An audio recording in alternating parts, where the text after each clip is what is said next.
What is going on, everybody? Welcome to Locked On Badgers. Great show today. A couple of fantastic guests, as always. Really appreciate everybody tuning in.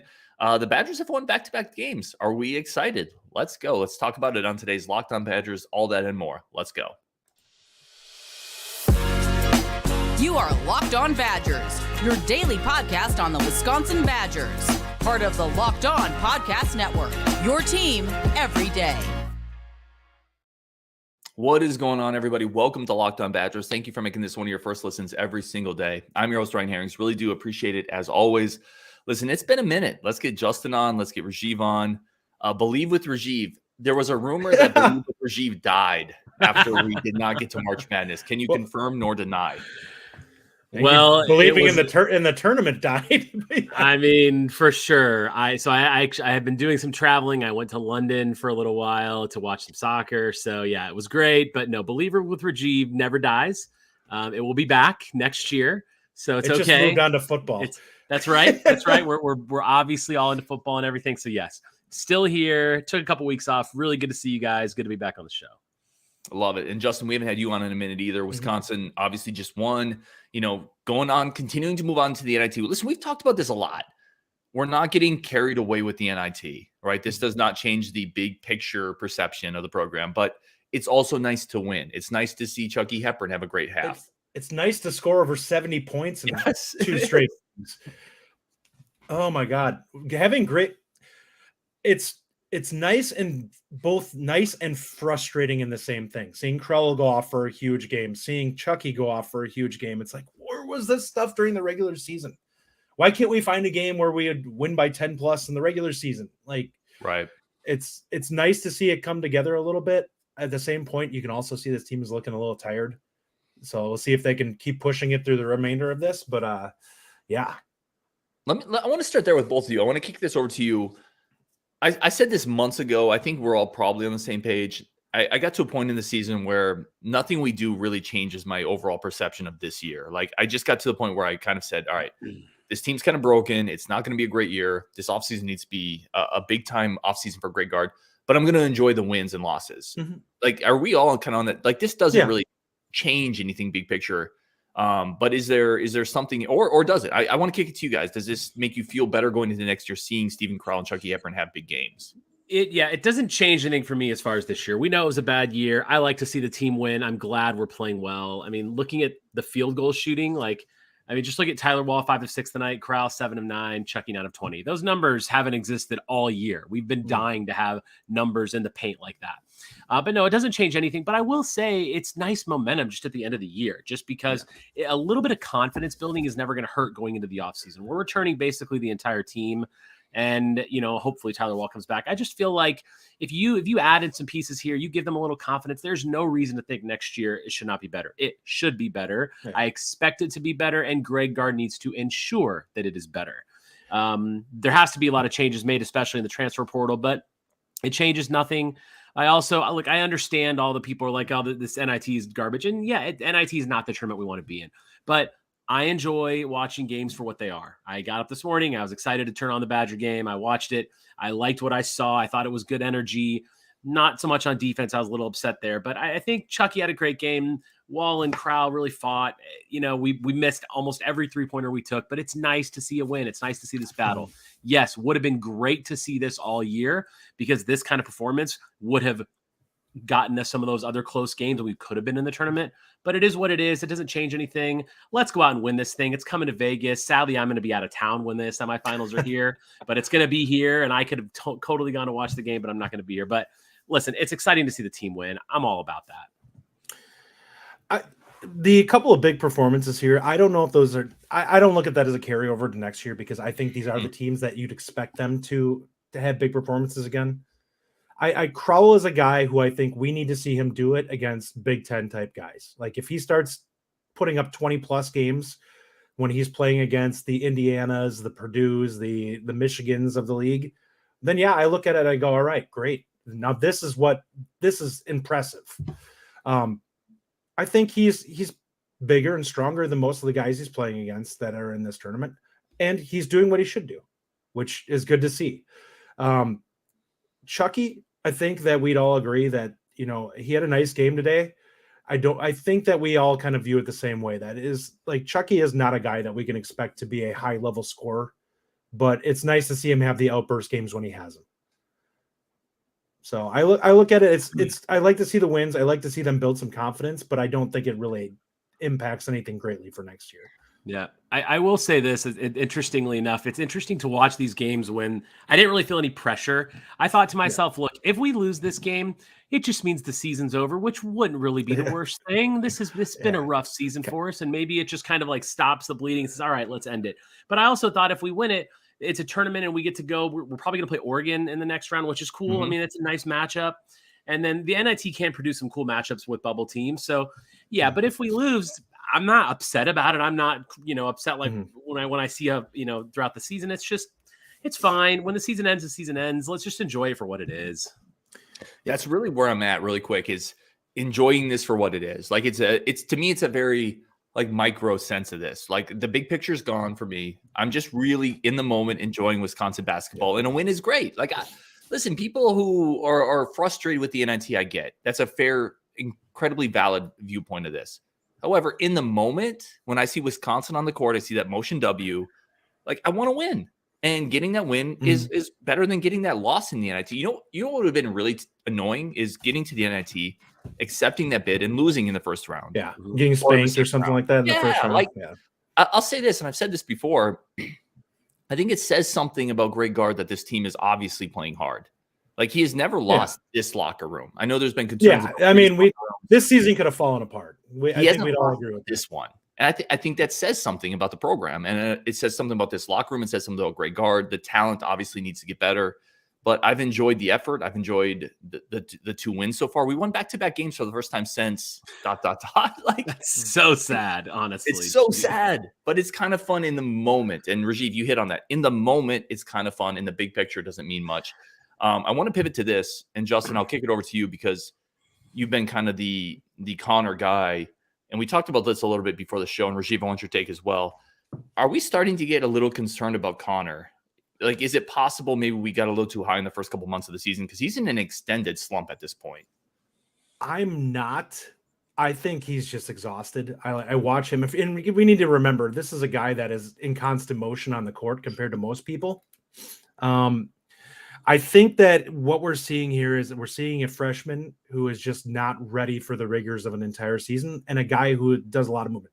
The biggest takeaway that we'll have from this is next year, Connor needs to find to pick his spots a little bit more with his movement and not like, it's nice to see him constantly on the move. And I do think it drives the offense a little bit, but it's going to be very difficult to do that at all times and to maintain your not breakdown as the season goes on. Like we're seeing him exhausted and I watch it. I don't know if you notice it when you see him shoot. When I see him shoot, it's pretty clear he's not as crisp in his fall through and everything. And it looks like he's just taxed when I see his shoulders and everything putting up shots.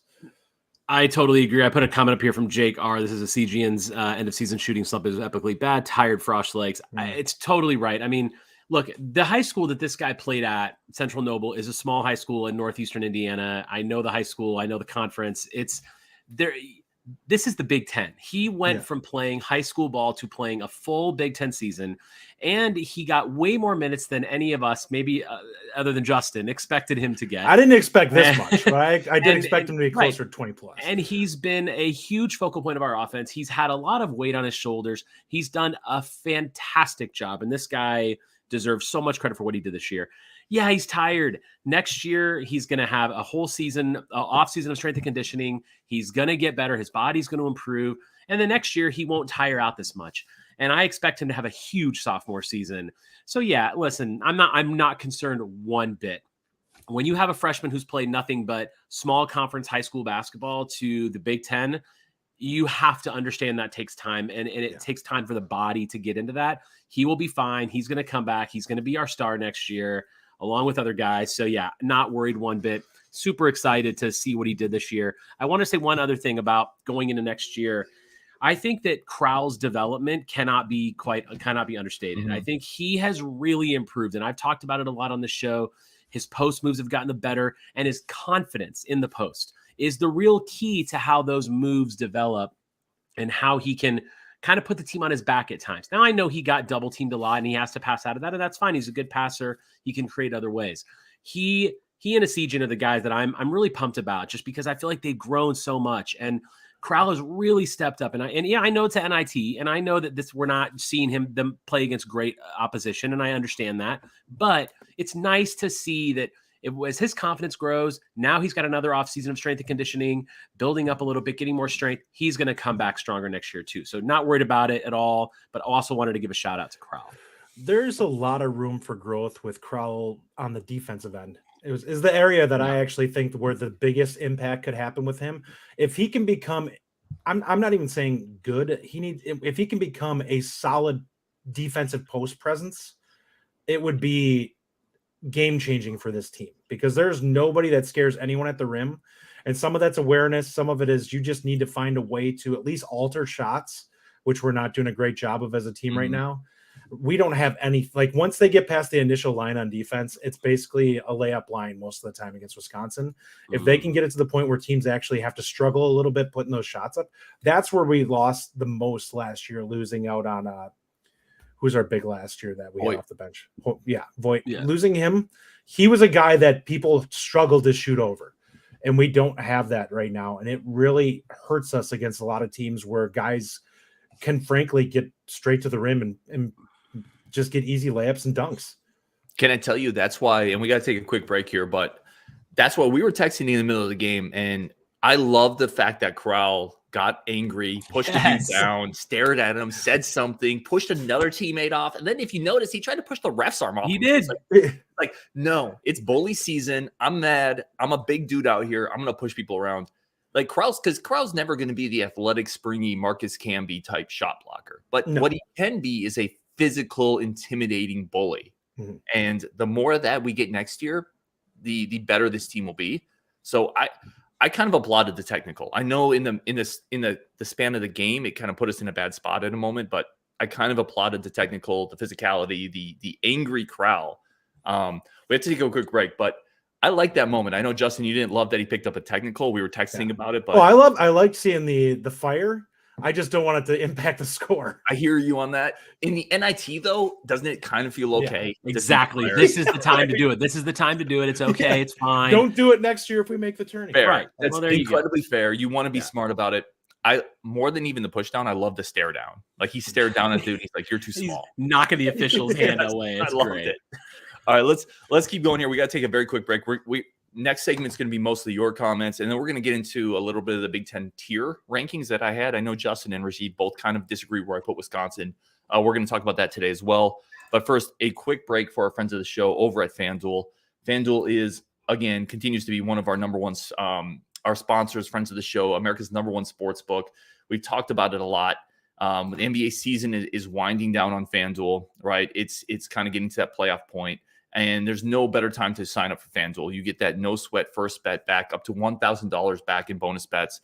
I've talked about my Phoenix Suns a lot. Listen, Kevin Durant's coming back up an injury. You can get them at a bit of a discount right now. But if you want to go in there on the Bucks, I know Justin's done that, got really good odds. The Bucks are a monster this year.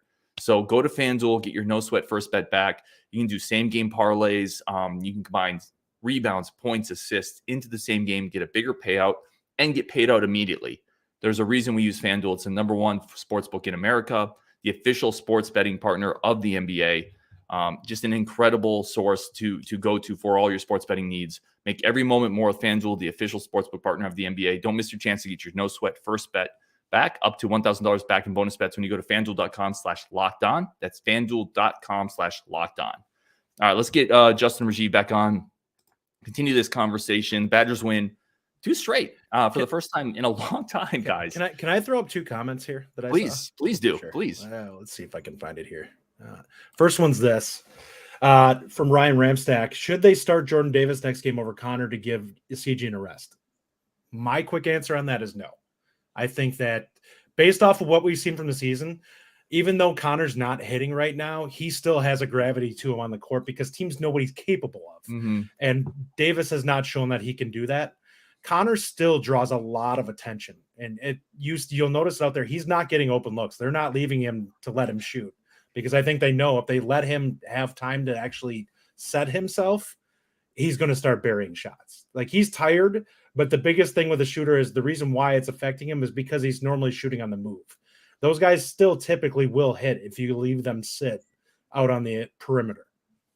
I agree. He needs the experience right now to get through his legs. I mean, let him suffer through this. Let him keep going, and it'll just make him better for next year. I have another comment from Ryan Ramstack I wanted to bring up. Can I really quickly before you get to this next one?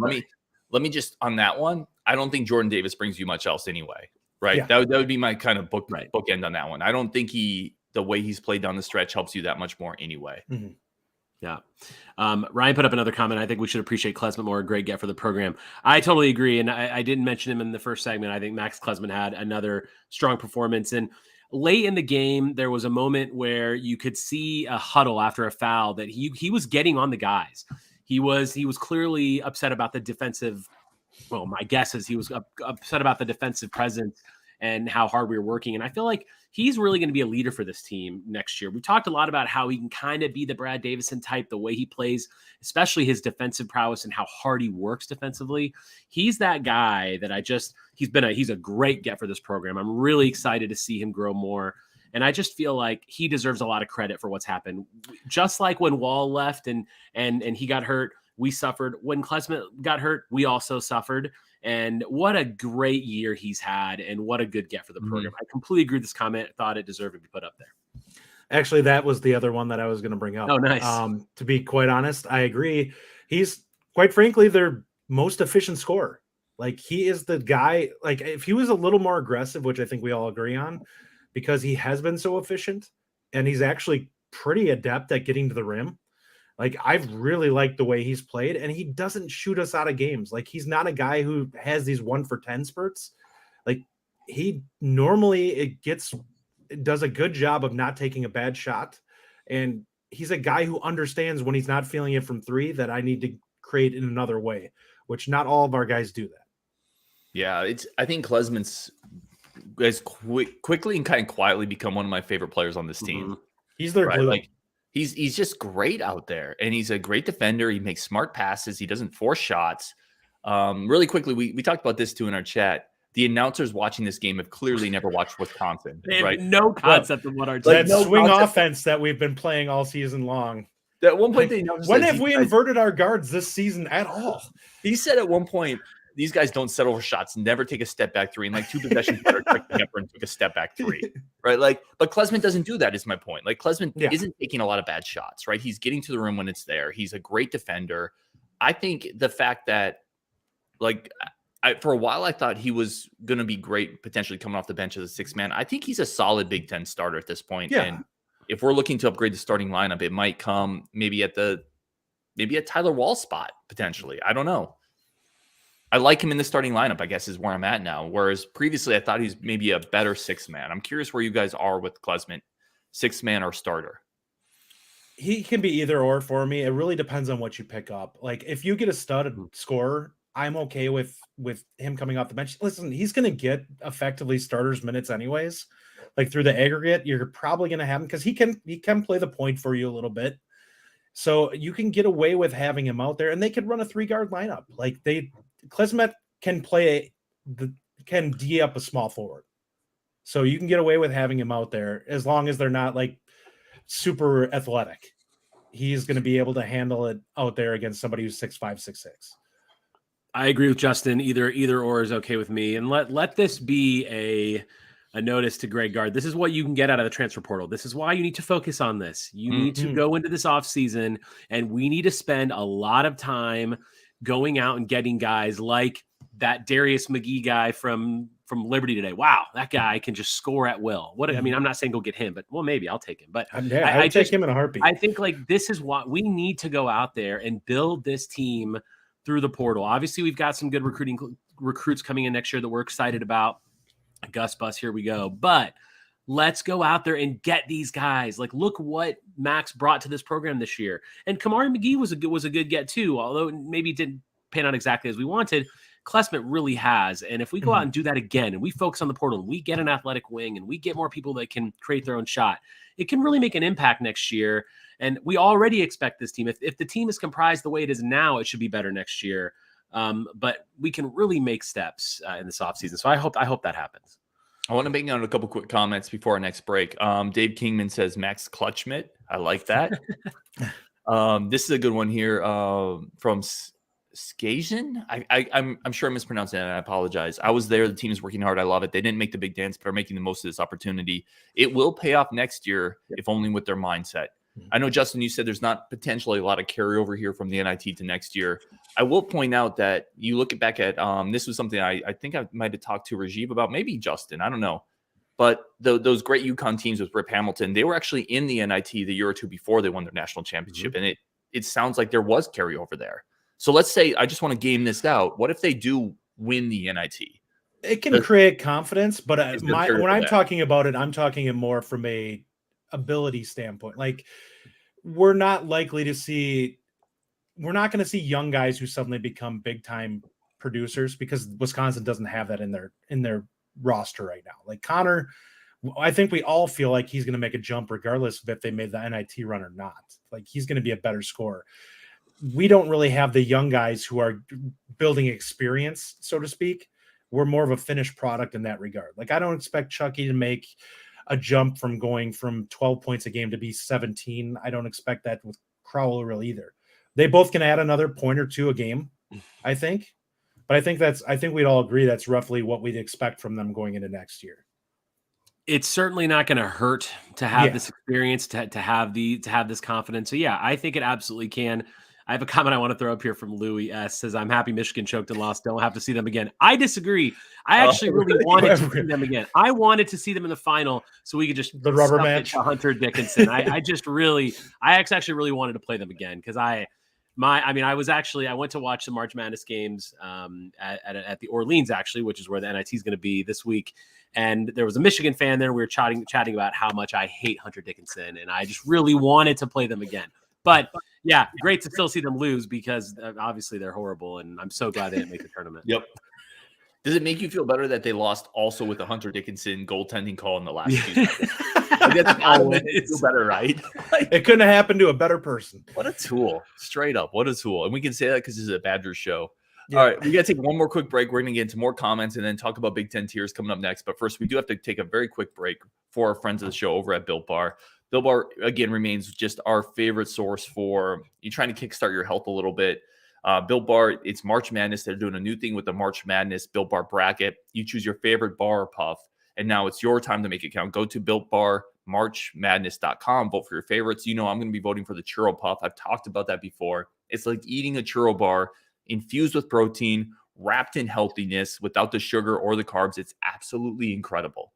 Built Bar makes the healthiest protein bars on the market. And now when you go and you vote for your favorite bar or puff, you'll be entered into a drawing where 50 lucky Locked On listeners will get a free box of Built. Plus, one lucky listener will get 12 months free. A 12-month subscription to Built Bars delivered to your door with your favorite flavor for free. You got to try Built. Built Bar is the best protein bar ever. Seriously, they're amazing. You won't know how they do it. I don't know how they do it. 100% real chocolate, lots of protein, low sugars. What makes them so good, again, is just the taste. Like, you're eating something that you don't mind eating. And that's the key to healthy, sustained habits. Like, you don't want to be eating things that taste like cardboard just to get healthy. Built Bar makes great tasting bars for health people who are concerned about their health. Run to BuiltMarchMadness.com right now to vote for your favorite bar or puff. Pick up a box while you're there. You can vote every day in March, so hop in and support your pick. Again, I'm voting for churro. I love that bar so much. Built Bar, you'll thank me later. All right, let's bring Justin Rajiv back on. Guys, a lot of comments here, several about Gilmore. First of all, great defensive stand late. You can't build a team where he's your sixth man off the bench. Like, I don't. It's hard because I hate being critical of the kid, but we've discussed this all season long. We struggle offensively when he's on the floor because you're playing 4 and 5. Like, teams don't respect him. They don't put any. If he's on the perimeter, nobody is going to go out there and really worry about him putting it up. In the post, he's a little bit better in the post, but he's inconsistent. Like, he has games where he'll hit a couple shots there, and he has games where he doesn't do anything, and he doesn't look to score.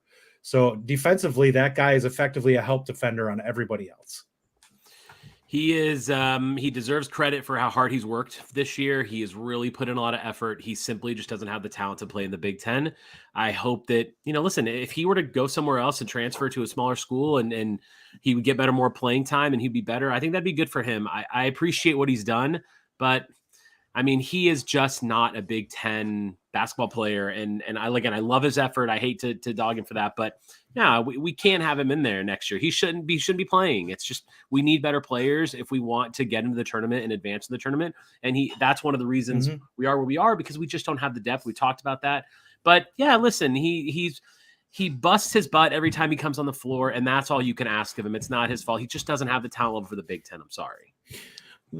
Wisconsin, if they want to do this, they need players who at the very minimum are capable of being scorers when they have an advantage. You don't have to be a scorer, but you have to be a guy that if there's an opportunity there, you can make that happen. And they have guys that aren't capable of that right now. Yeah, I want to zoom out a little bit on Gilmore. I almost want to replace the Gilmore name with player X, right? If you have player X coming off the bench and he is not in any way an offensive threat, it's a problem, right? Like that's just on a very broad standpoint. You have to have players, especially as your sixth man, who are a threat offensively. If player X is a solid defensive player, a good rebounder who works his butt off, and he's your eighth man, that's okay. Like you can get by with that, but you need more firepower off the bench. Rajiv, I'm going to kick this comment over to you. Commandant Clink says, Rajiv, I think you're dreaming about Gard getting the guys you want in the portal, but I love your optimism. Are you dreaming right now, Rajiv? Probably, yes. Probably. I mean, I would agree with that. Gard hasn't shown us really anything. I'll give him credit for Klesmit, but I think that was a good get. But yeah, I am dreaming, and I'm really hoping that he can build this team a little bit out. I mean, just think about, like, depending on what we get in the portal, our sixth guy could be Klesmit. Our sixth guy could be Gus. Like, we could have Gus and Klesmit and another wing coming off the bench. That can be our 6, 7, 8 if we have a good portal. So I am probably dreaming, but I do believe that, let me say this. There's an expectation at this program. We've talked a lot about Greg Gard. I know we don't want to get into that big discussion again, but McIntosh has set the expectation for what our athletic programs need after what he's done with football and hockey. So yeah, I think he's going to be told, listen, you need to get better. You need to get better quickly. You've earned the chance to be here. You've earned the chance to stay. We're not getting rid of you yet, but build this program right.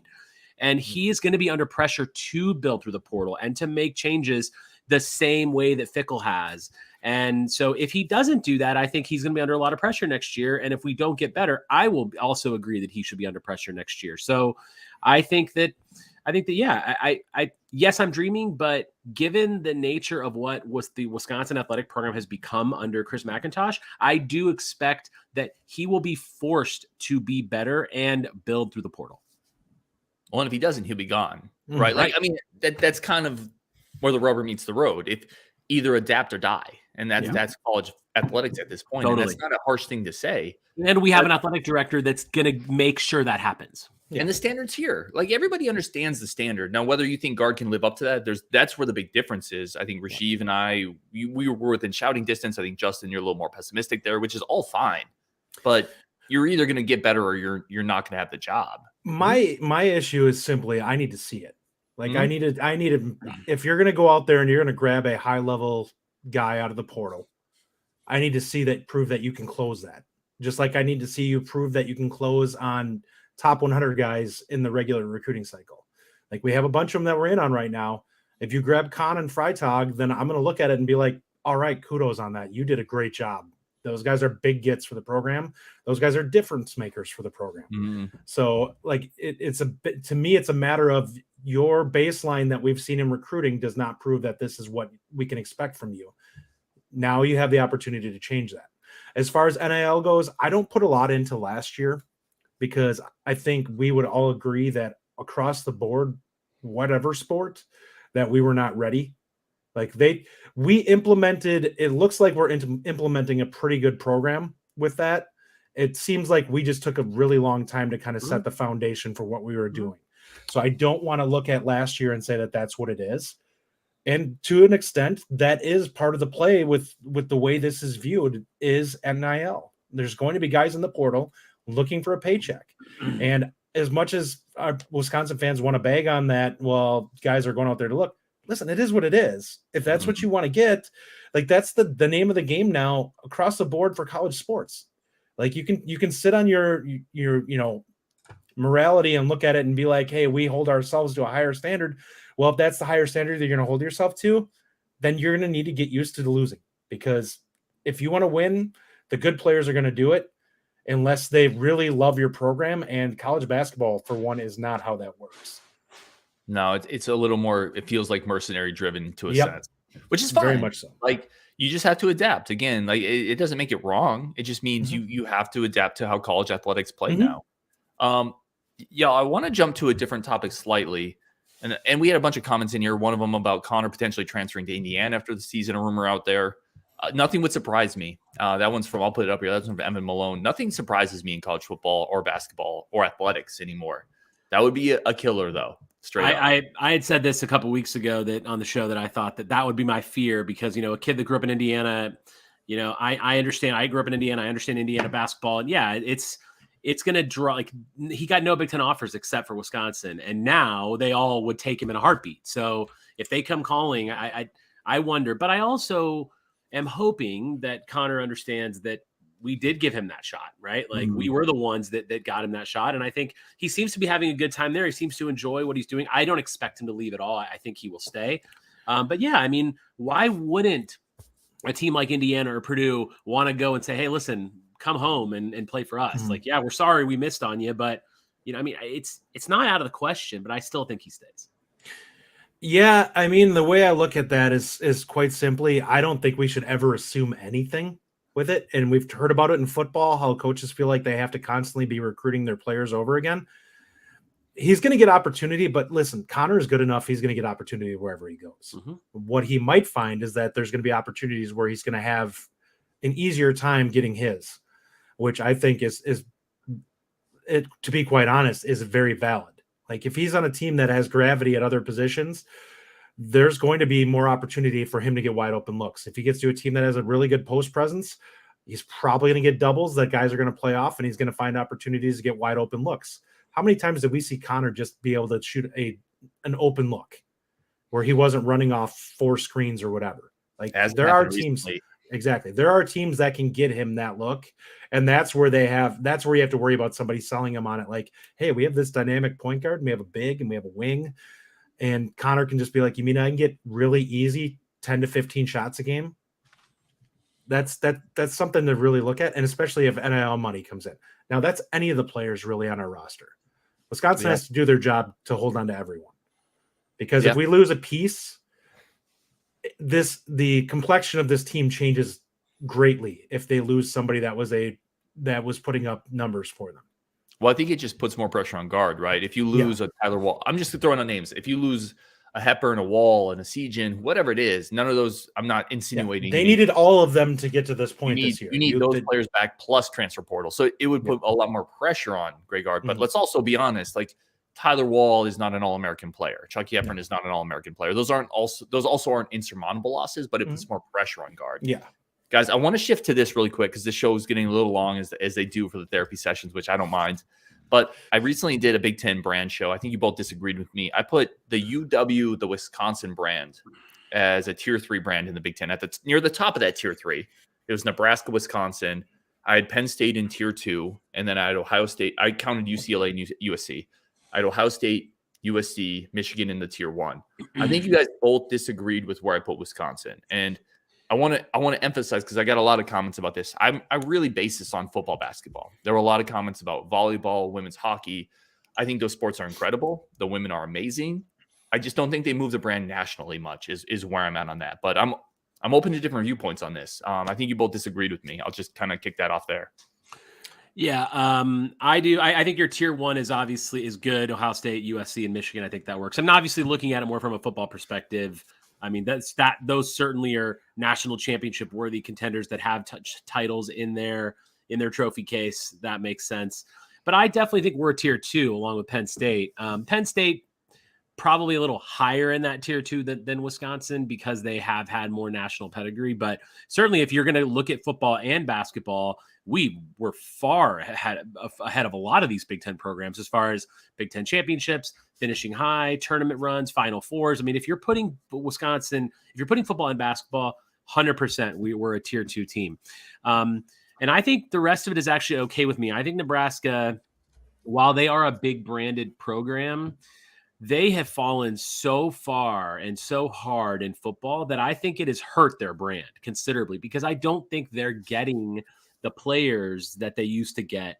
And because that brand has been really tarnished for quite some time now, and it's going to take time to build that up, and maybe, Rule's the guy for that job. But I feel like I'm good with the rest of it. But I think Wisconsin definitely is a tier 2, especially if you're counting in basketball, because at that point, I mean, you're talking about 3 Final Fours, you're talking about plenty of Sweet 16s, you're talking about a lot of Big Ten championships. So that in that regard, it's clear tier 2. Football, even if you're just looking football, though, I mean, I think we've been a very consistent program, especially if you look at, we've talked about this before, the number of wins in the last 10, 12 years. We're in the top 5 of that. So that has to be said. And yes, we haven't won the championships, and I can see that, and I can concede it, but we're definitely a tier 2 team. See, I have Nebraska still in that tier 2, and I have us there too. And the reason why I say that is simply this: they year in, year out are given more credit than what they deserve in terms of record. They are perennially the team that people look at and go, oh, they're going to win 9 games or they're going to win 8 games. I also look at it from the standpoint, for me, it's more marketing. It's visibility and how you're viewed nationally. And we are thought to be winners simply because of the fact that we've done it so consistently. So we get the benefit of the doubt.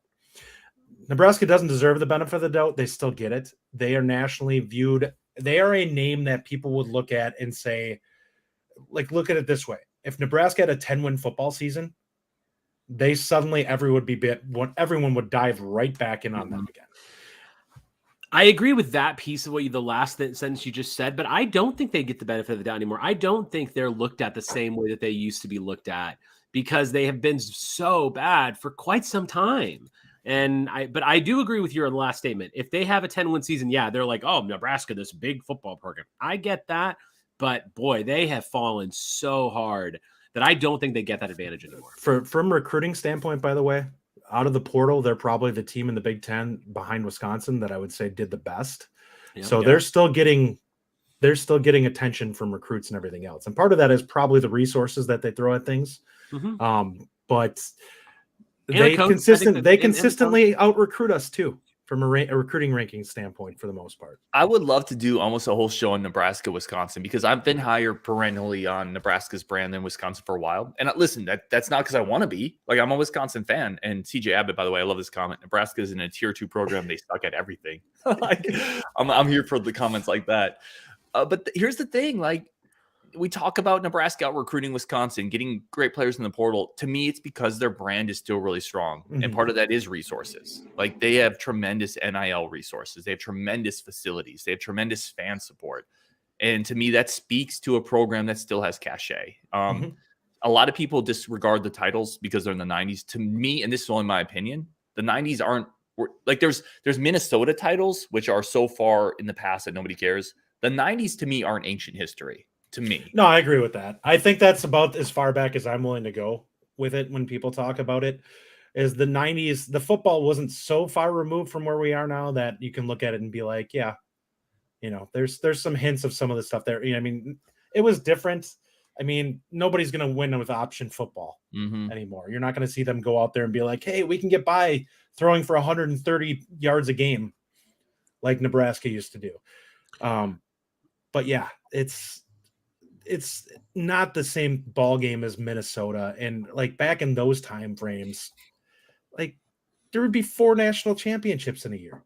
Like it's all didn't, everyone would claim one based off of a different publication. I think that this is the time for them to change. If Matt Rule doesn't bring Nebraska back to a level of success, then I it'd think be their brand crushing. is going to just die forever. But I mean, yeah, I think this comment is great. This comment is great about the Kohl Center today. Larry Miller put up there. Yeah, I mean, the Kohl Center did sound a lot better today, by the way. Yeah, that's a great comment from Larry. I agree.